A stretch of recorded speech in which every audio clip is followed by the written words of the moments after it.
cause du mauvais atterrissage d'un avion de la compagnie Jeju Air en Corée du Sud. L'appareil a pris feu, 151 morts comptabilisés pour l'heure selon les pompiers coréens. Clément Goma. L'avion venait tout juste d'arriver à l'aéroport de Muan en Corée du Sud. Filmé ici en plein atterrissage. Mais au moment de toucher terre, l'appareil rase le sol mais ne s'arrête pas et heurte de plein fouet un mur avant de se transformer en boule de feu. L'avion, un Boeing 737 de la compagnie sud-coréenne Jeju Air, transportait 175 passagers et 6 membres d'équipage.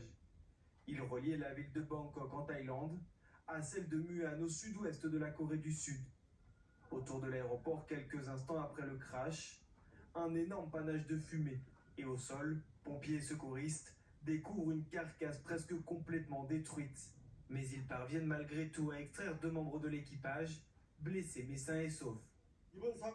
Nous supposons que la cause de l'accident est un impact d'oiseau ou une détérioration des conditions météorologiques.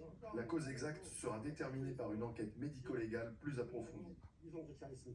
Une collision avec un oiseau qui aurait pu entraîner, comme on peut le voir sur cette image, un dysfonctionnement du train d'atterrissage au moment de son arrivée sur la piste de l'aéroport de Muan. Avant tout, je tiens à présenter mes sincères excuses et mes condoléances à ceux qui ont perdu la vie dans l'accident et à leurs familles. Pour l'instant, il est difficile de présumer de la cause de l'accident et nous devons attendre les résultats de l'enquête officielle menée par les autorités. De son côté, le ministre des Transports sud-coréen a réuni en urgence une cellule de crise et exprimé ses condoléances aux familles des victimes. Le gouvernement mobilisera toutes les ressources disponibles pour assurer des opérations de sauvetage rapide, gérer les conséquences de l'accident et soutenir les familles endeuillées. Suite à ce crash, tous les vols en provenance ou à destination de l'aéroport de Muan ont été annulés. Alors on va se rendre justement en Corée du Sud où on vous retrouve